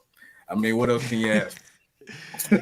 Yo, let me go to Ms. Gray. What's your thoughts on this? I mean, it's all about power. When I was coming up, they had this game called Risk, and it was just about this. It was a game that you played, and you actually played. You had various armies. You took over certain, countries to get, and you won the game when you basically had control of the whole planet, and that's what it was about. And that's what all this is about. These people are going to do what they've been doing, what they've always done. And everything with them is about power. It's not about fairness. It's not about humanity. It is about power, however that may come. So my thing is the same way as if they blow this blue ball up and go to Mars, they go in there to get power. They're going to try to take over. If there's aliens there, they're going to try to take over. That's what they do. Because it's about power and survival. And right now, their numbers are low. Y'all have to factor all these things in. Right now, everything is about making sure that what's coming, that they're good. Like I told you, if you pay attention to the stuff that they show you in movies and stuff like that, they show you before they actually come. So it's going to be a thing where we're going to have a problem with our resources. We're going to have a problem, because they're not giving birth. Why you think all of a sudden they're all up on the sisters? They've been able to get at us, back to slavery. But now all of a sudden it's okay to be with sisters, because at the end of the day, you still need your vessels to come through this planet. And your women ain't doing it. Okay, because they on birth control too damn long. They're not being able to do it, and your numbers is low. So we're gonna make this whole nother race of people and tell them that there's something different. We're gonna wipe out the knowledge of slavery. We're gonna tell them that you were immigrants. All of this, or indentured servants, that's going on, or indentured servants, is about power for white folks to stay in their white supremacist power structure. And trust me, it ain't for the little ones that you work with every day. You got white folks on a whole nother level that's running this whole thing, that's sitting back playing Risk right now. They have a whole thing. I don't know if any of y'all ever watched Game of Thrones. Y'all remember watching Game of Thrones? Yeah, I was into Game of Thrones. Okay. Yeah. Do you remember when they were in I think it was the last season when they was in session, they had that big old board and they were showing how the pieces of stuff were moving on the board, how they were going to invade this and invade that. Yeah. That's what they do. And like I said, that's what they do. They at the table deciding how they're going to, just like how they decide how they were going to cut Africa up. They're deciding what they're going to do. They do that. You have people on a whole nother level that you can't even fathom who sit back and make these little, decisions that cause these things to happen. So the thing about it is about power on another level that you can't even understand for what's coming down the line that you don't even know about. Yeah. That's what all this is about. Yeah, let me go to Mr. Bandclap. Let me get your thoughts on this. Yeah, when it comes to us as foundational Black Americans in this whole situation, the only thing I was really paying a lot of attention to with what Ms. Gray was saying was really when she was talking about the shortages and the things like that's going to happen. That's already kind of happening, and we really need to use this time, if we haven't already, to stock up on food, stock up on herbs, stock up on different things that we know is going to, go out of stock, things like that. That should be what we're that's what we should be focusing on. Let them deal with that, like Godfather Tank B so eloquently stated, in his monologue, this is chess. This is like a game of warships or something. You sunk my battleship, bro. Yeah, battleships. Yeah, it's like a game of that, and it's like, when these countries and stuff like that, when they're at the round table, when these organizations and stuff like that, that run this country, when they're at the round table, and they got these pieces on this chessboard, and they got these pieces on this board and stuff like that. The people, like you said, the civilians, like the regular people, are the last thing that they worry about. And then the Black people are under that, are even below that. So out of this whole conversation, that's the only thing that I've really been thinking about. In terms of that, we gotta stock up, and make sure that we got things under control as far as with what we got going on, because it just seemed like every time they have something like this that's going on, and this is between them, they always try to add some type of something so that we can be emotionally disturbed. So that we can be emotionally disturbed, and we get so emotionally disturbed about it that we feel like that we could help, like we could help fight, like we could be a hero and we could help. And then, once we sign up and we get there, we find out it's a totally different situation. Like the whole thing with Vietnam, the Vietnam War, where, you had soldiers coming back, and they was like, man, the Vietnam soldiers, they didn't want to kill us. They was like, my brother. Why are you here? Why are you here, brother? Yeah, why are you here, brother? Why are you here? They would say that on the radio, man. Yeah, and it was people like, Muhammad Ali. Shout out to, rest in peace to that powerful ancestor, Muhammad Ali. It was people like him that was speaking out in terms of us, like, yo, they never did nothing to us. In fact, they didn't want to kill us. They're like, why are you here, brother? But the thing about it is, with the way society is now, and people are so scared to speak up, people are so scared to... I appreciate it. But yeah, we don't, unfortunately, we don't have Muhammad Ali like that in my generation. Who would really speak out on a public platform and tell Black people all over the, United States, like, yo, let them hold their own nut. We got bigger things to worry about as foundational Black American people. You know, Yeah, and that's you know that's my what? thing. What's up? I wanna address something that you said. You know, let me mute that because I don't know what that I don't know what's going on over there on his side. Good gracious. um, but one of the things that you said was, we do need to be stocking up and stuff like that because there's ripple effects to war. One of which is usually higher taxes, higher inflation, which we already was dealing with just because of the pandemic alone. But to then have to go to war, we can expect that that's just going to continue to increase, which means, we're going to see higher food costs, higher gas prices. We're going to see higher rents. All that stuff is likely to continue throughout this whole thing. But something that's go ahead. Let me tell you how fast gas prices are going up. I said this Man. morning, I was like, let me go get some gas. It was $3.59. By the time I went to go get it this afternoon at 4 o'clock, it was $3.69. I said, I have to stop getting my gas in the morning because it's changed by the afternoon. 10 whole cent it went up from this morning. And I'm not talking like early morning. I'm talking about when I went to my first appointment, it was like 10 o'clock to 4, 10 whole cent. And it was at the same, I'm like, that Q, and QT usually your cheapest place you can go. Not no more. QT's like, not no more. Everybody Not no high. more. I'm like, good With the water gracious. gas. Yeah, but I'm sorry, Aaron. Go ahead. Nah, I mean you're right. Things is getting really bad. Things are getting very expensive. We've given a lot of money in aid and resources and stuff like that to this country, and to add to that, was really interesting that a lot of people aren't talking about is the fact that Russia is the person that supplies oil and natural gas to many European countries, to most of them actually, including Germany.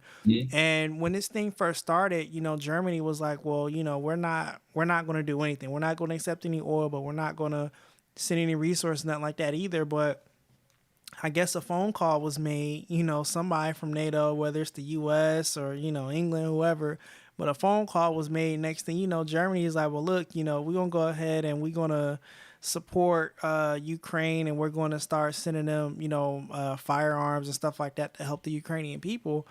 But the problem is, Germany needs Russia's natural gas because they shut down all of their nuclear power plants, which was supplying power to the country.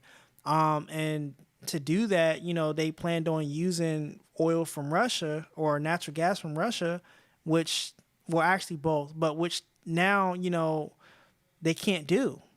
So the question is, what are you going to do? And we're seeing multiple places around the world that are going through, either an energy crisis, a food crisis, or famine. We're seeing people go through, an economic crisis. Because, like right now, China's going through an economic collapse. You got Germany that's going through, an energy crisis. Here we're going through one of the biggest inflation crises that we've ever had, period. You know what I'm saying? That's what's happening right now in the U.S. Not to mention that we're seeing our markets crash, whether it's crypto or the stock market or whatever. All these markets are going down. But all that stuff is happening. Everything is a factor, and going back to the resource thing again, a lot of our things that we use in this country are all imported from other places. Whether it's oil or gas or, it's food, is resources needed to make, chips and technology and things like that. All of that comes from a bunch of different places. And what happens when all of these places start going through their own economic turmoil? You know what I'm saying? Right now, it's like, okay, well, this is a Ukrainian problem, but, if Ukraine starts suffering, and because of what's happening with Ukraine, it starts affecting Germany, and what affects Germany affects, the rest of Europe. And then, again, we're now looking like, okay, what are we going to do? But somebody made a good point yesterday when we was talking privately, and it was like, well, if things were to pop off, and let's say, China, decides to take Taiwan or whatever, China has interests in every country in Africa. Facts. So what does that mean for NATO. You know what I'm saying? Now, granted, some of these countries are a part of NATO, but not all of them. So what does this mean? And being that there's been so much money invested into the continent from China, what does this mean? What happens if we do go into a world war? This thing might see something like when this thing first popped off, some people was like, oh, it's only going to last a few days. I was like, nah. Who said that? I don't think so. I don't think so. And the main reason why is because there's so many different variables that can happen in the midst of, a few days. I mean, literally you got one day Joe Biden is saying, okay, we're not going to really do anything. Then Joe Biden is like, well, we're going to send some aid. And it was like, okay, but we're not going to send any troops. And then it's like, okay, no, we're going to send some troops too. So it's like, same thing with Germany. No, we're not going to get involved. Okay, yeah, we're going to send some aid and we're going to start sending some support. And then things start changing, overnight. And again, right now, everyone is focusing on Ukraine and Russia. But there was somebody who made a valid point, regardless of how you may feel about him. But he made a valid point, and I want to get to that real quick, and then we'll start closing. Yeah, it was me. Probably. Joe Biden is bombing Somalia. Shout out to my Somalian Africans. Shout out to all my Somalian Africans. Our heart go out to you. Biden is bombing Somalia. The media claims that the president of Somalia wanted the bombing. Peace, brother. Ukraine. I ain't worrying about Ukraine. I'm worrying about Somalia. And let me say this to the Ukrainian cave dwellers. Let me say this to the Ukrainian mayonnaise mafia. Let me say this to the Ukrainian Caucasians. I do not appreciate you all mistreating my African brothers and sisters, especially the mothers and the children. You guys are not letting them on the buses to evacuate the Ukraine. I've been getting videos all day long. I was getting videos last night. African women with babies. African women with babies are being forced off the bus by white Ukrainian men and white Ukrainian women, brothers and sisters. It's not acceptable. It's not acceptable. It's not acceptable. And black men on that bus, y'all need to be fighting for our sisters. Don't let them force no black woman off that bus with an infant in her arms. That is disrespectful. And you got all these black folks in America crying for Ukraine. You got all these black folks in America crying for Ukraine, but yet the Ukrainians are discriminating against our brothers and sisters with children, stopping them from evacuating the city on the trains and the buses. And here we is crying tears for Caucasians. Crying tears for them. What's good, black man? All right. You one of my team, man. And I'm going to pause right there because that's pretty much, the gist of that video. But, I mean, he's not wrong. You can't be mad at him, bro. He's not wrong in this particular, in this stance. He's not wrong. And just to show it to you guys, this right here, it says the U.S. carries out first airstrike in Somalia since August. This is on New York Times. And, they're basically breaking it down. It says the United States conducted a drone strike against al-Shabaab militants in Somalia this week, the first such military action against Qaeda affiliate in East Africa since August, the military's Africa Command said on Thursday. The MQ-9 repeater strike on Tuesday followed the Shabaab attack on allied Somalia forces and Djibouti. No, I'm sorry, I'm saying that wrong. What is that? Djibouti? I don't know what these words are tonight. But anyway, about 40 miles northwest of, I don't know the name of this place either. Y'all just bear with me. I don't know what this is. The capital, the command said in the statement. But basically, this is kind of touching on what Umar was just talking about, which is, hey, we just did an airstrike out there in Somalia. No one's talking about it. No one cares. And, but everyone is crying for Ukraine, so, And then because that's what they're making you feel is important. Yeah, but to add to that, so this right here is issafrica.org. And this is just basically talking about ongoing wars and political things that's happening in Africa right now. And it says African conflicts to watch in 2022.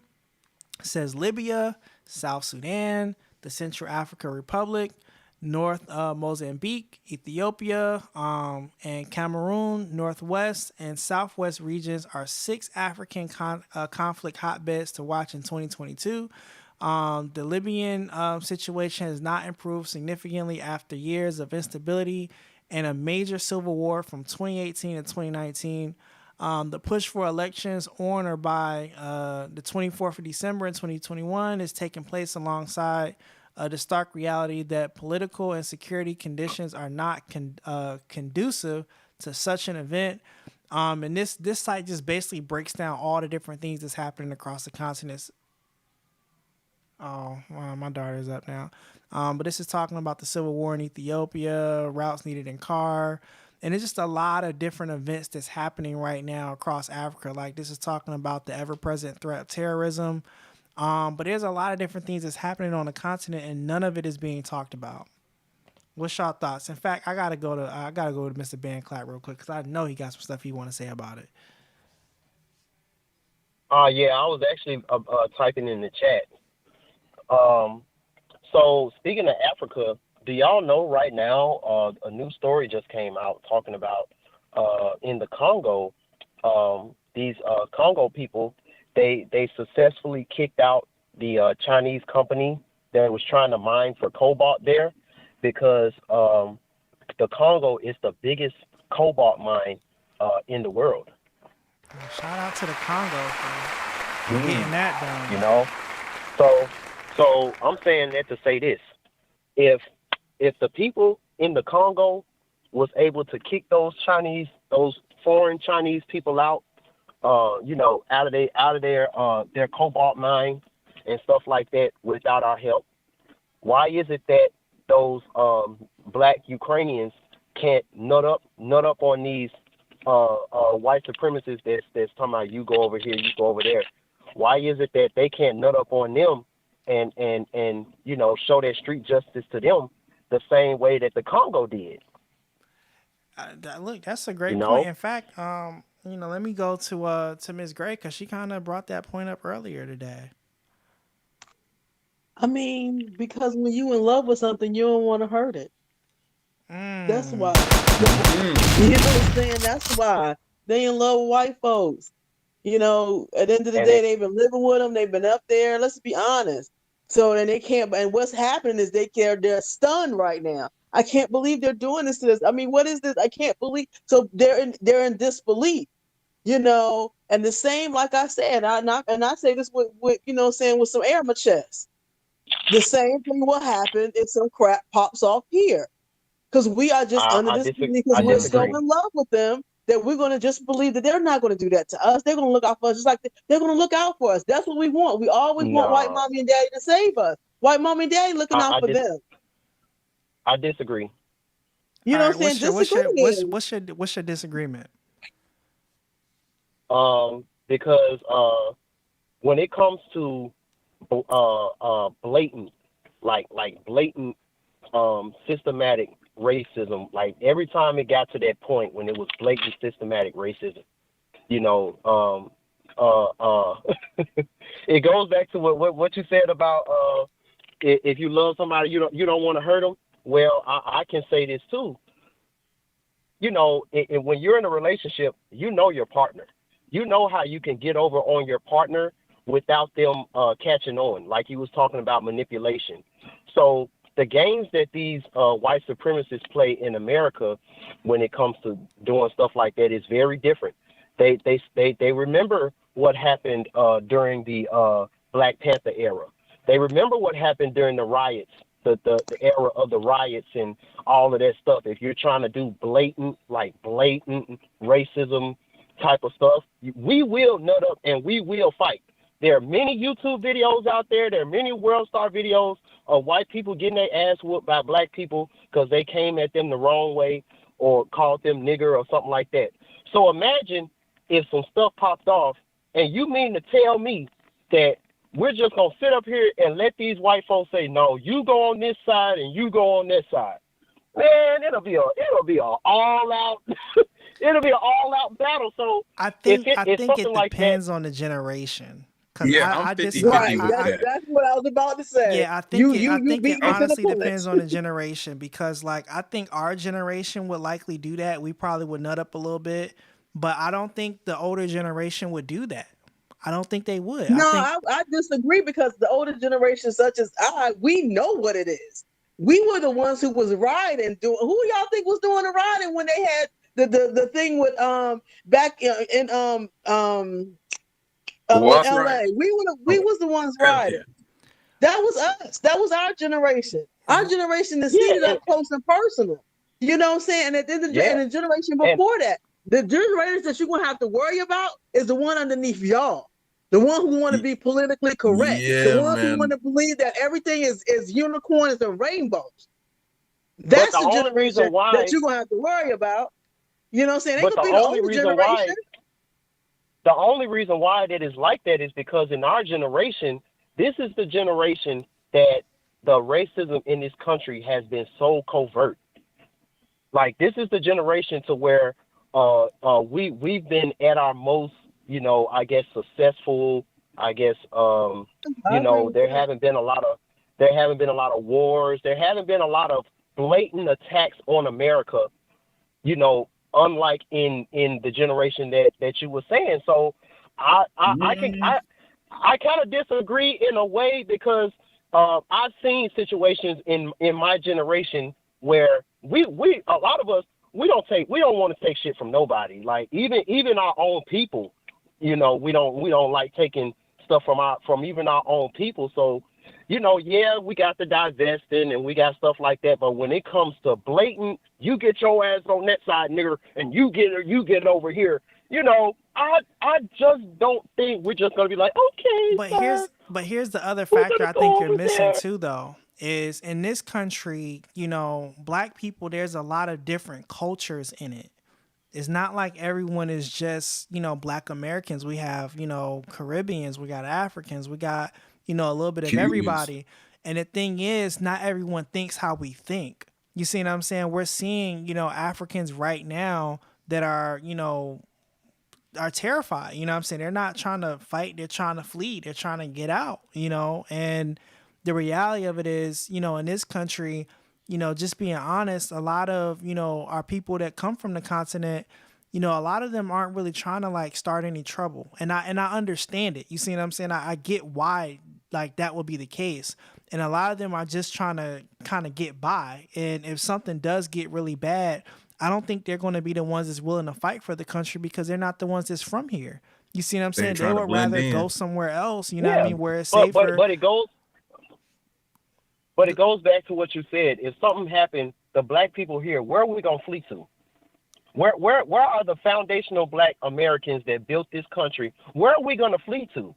So again, you know, it goes back to what I said. Like you know, now it's almost like you're talking like it's gonna be like let's just say hypothetically, if this was to happen in this country. You know, we're only going to target the blatant racism to the immigrant Africans and the you know the tethers and the people like that. We're not going to target the blatant racism to the foundational black Americans because we know that, you know, they don't got nowhere to go. They're not finna go no Africa, you know, nothing like that. You know, all of their lineage is here, so they're not gonna, you know, it's let's be honest, it's not gonna be like that.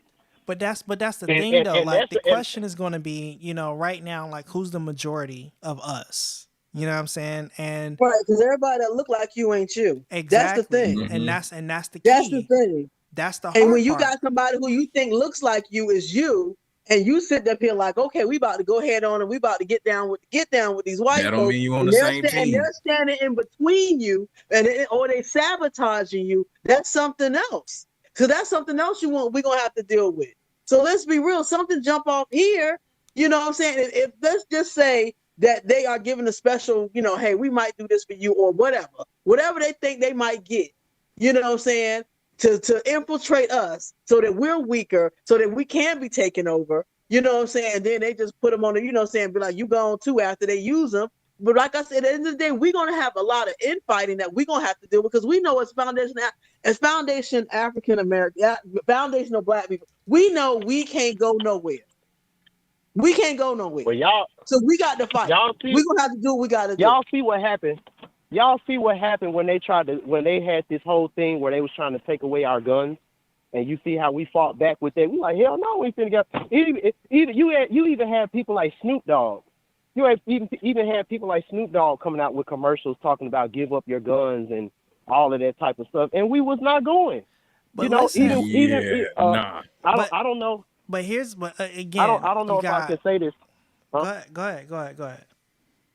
I was about to say, even with the whole thing about the Visine, you know, even with that situation, you had to vax that thing up and get your booty to the vaccine, and we're going to give you some crack pipes, and we're going to give you all this stuff, and we're still in droves not taking it. In droves, we're still not falling for it. That's true. I mean, there's a lot of us that's on pro, yeah. Yeah, but the thing is, we still have to keep in mind that if something pops off, the question is still, you know, are we ready? Because not only do we have to deal with people from different cultures who may not feel the need to fight for America because this isn't their homeland, this isn't their country. But then you also have, you know, Black Americans, we have to deal with the coons, you know what I'm saying, who may be acting a little bit crazy. But then you also got people like this. Oh man, I like him as an actor though. Damn it, man. For real. Wait, come on, man. Wait, hold on. He I gotta see it. Hold on. What y'all talking about? Hold up. I like him as an actor too. Nah, I do like him as an actor. Hey, he killed it in Judas and the Black Messiah, man. Oh my God. Well, he kills everything. But so yeah, this right here is an image of Lakeith Stanfield, and they got not him, you know, in the stockings with his legs crossed, and you know, me neither, but not you. And this is what we gonna have to deal with. You know, these are the people that we got fighting for us. So, hey man, he killed that one dude without telling me.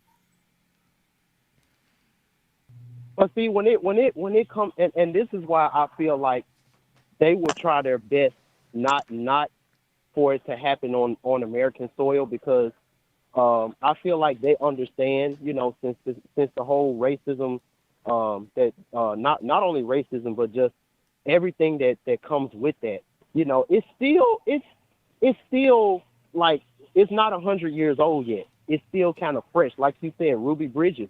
You know, Ruby Bridges is still like 50 years old, so it's still a fresh enough wound to where they're like, okay, you know, these Black people, you know, they you know, we have our little ways, and we have, you know, ways that we act and stuff like that. You know, we doing this because we ain't really going through nothing. We're not in a wartime. We're not in a, you know, time where we just gotta, you know, the closest thing we had to that was COVID, and you see how we was acting during that. I don't. Like I said, that racism that is still kind of it's a fresh enough wound to where they're like, some shit will switch with us, you know, like, and you've seen it. Some shit will switch to where, you know, we get mistreated or something like that, and we have a flashback of our ancestors getting whooped by a whip or something like that, and we just go crazy. We just start beating, you know. We start going crazy and start nutting up on them, and they know that, you know, it's too many of us that still have guns, you know, it's too many of us that come up in the 80s, that was born in the 80s, that still, you know, they're not gonna play that, they're not gonna play, you know, they're not gonna play that. So I don't know. That's my thing about it. I mean, I understand what you're saying, and I get it. The question is just for me, because I don't know. I haven't done the research on this to say yay or nay, but, you know, what are the numbers on that? Like, what are the numbers of, you know, black gun ownership, for example? You know, what's just the numbers of Black Americans as opposed to Black immigrants? You know what I'm saying? Like, what's the numbers? I don't know. And Tariq Nasheed, he talks about this all the time in LA. He was like, yo, like, have y'all noticed that no real like crazy situation like what started the riots ever happened again in LA, because they know that some people in LA will nut up. They will get crazy. They will get crazy when it comes to stuff like that. So it's like, us as a whole, it's not enough of us yet that will be like straight up coon, straight up, oh, I'll just get on my knees and But nah. the thing is, you're also talking about LA. You know what I'm saying? You have some cities that will be like that. I agree. But then, like, for example, like, I don't know if Florida would be that way. You know what I'm saying? I don't know. Hey, but Florida, how we got many guns. black people is it in Florida? Good Lord, it's finding a black person like finding Waldo in Florida. Let's be honest. I'm saying, because I mean, y'all, you gonna have to get. My thing is, y'all gonna have to fight just to get out of Florida between the white people and the Hispanics. You're right. Y'all gonna be taking over real quick in Florida, because I mean, to find a black person is like finding Waldo. But my thing is, at the end of the day, it's all about pride. One of the things that I think has been lost in our community is the fact that we've gotten so individualized that we don't have any pride in ourselves, number one, as a person, and then a pride for our family or pride for race. When I came through, when you walked out that door, the first thing you represented was your family. So if you out there acting stupid, doing silly things, that could go back to your family. That's the problem. Then you represent yourself. Then you represent your race. So it's just certain things that you just didn't allow, that you didn't just let go down anyway, because you made sure that you always wanted to represent well. This foolishness that you see going on now, where everybody wants to do everybody, the bottom line with us is off rip is just getting us on the same page. You know what I'm saying? You got some of us that's on code, that's going to go hard. And you got some of us like, I mean, I don't think we be doing all that. That's too much. This, that, and the third. Let's be real. You know what I'm saying? All, Foundation Black Americans ain't about that life. They're just not. They'll sit over there and be like, well, I mean, all I'm not bad. I think if we just do this and we just work with them, I mean, you see it every day. You see it every day when we get sold out. Back to comfort. It goes back to comfort. Let these people start bombing the beauty supply stores. Let these people start bombing a lot of the places that that we like to hang our hat on and stuff like that, and see won't we nut up real quick, come together real quick. The reason why they've been able to do us the way they have is because they made us too comfortable. White people ain't so bad. We can get our nails done, we get our weaves, we can get our chicken wings. Well, that's the Chinese we can get our people, rims. And, right, that's all them. Exactly. Exactly. We're we can get all our, we can get all our nigga trinkets.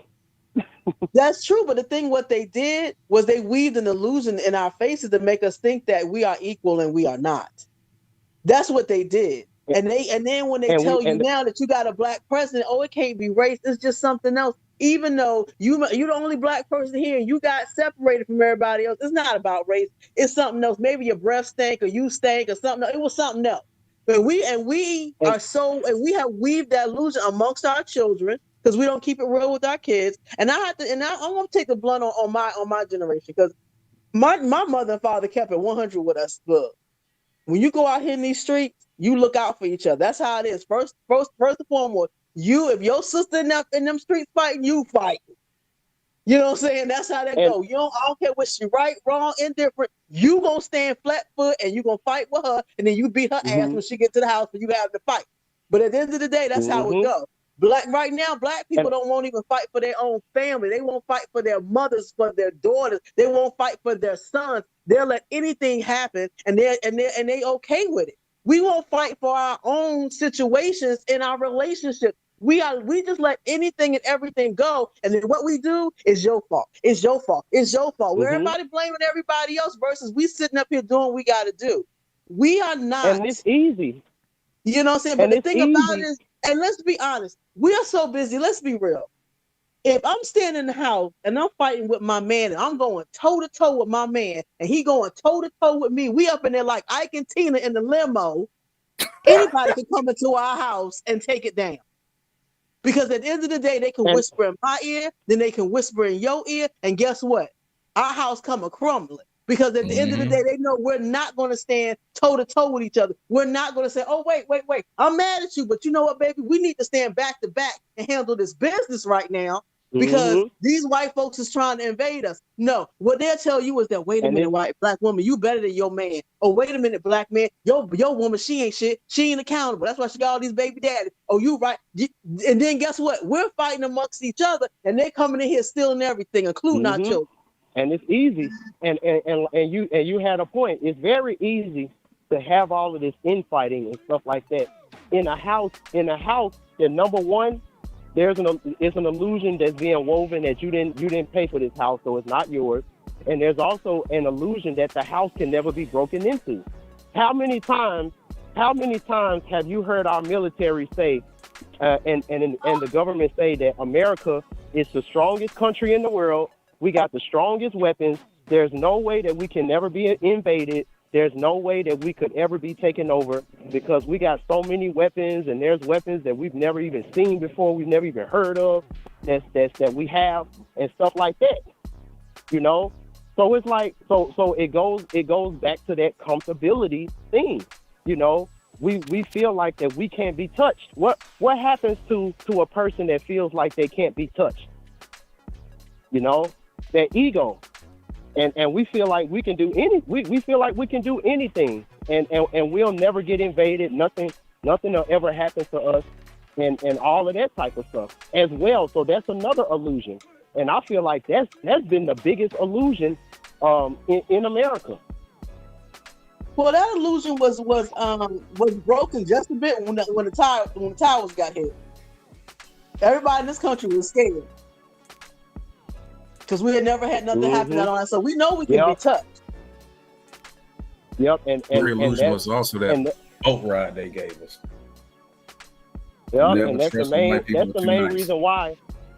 That's the main reason why when it comes to the media in this situation, they're really making sure that they don't say the wrong triggers to make us really be in fear and stuff like that because of what you just said.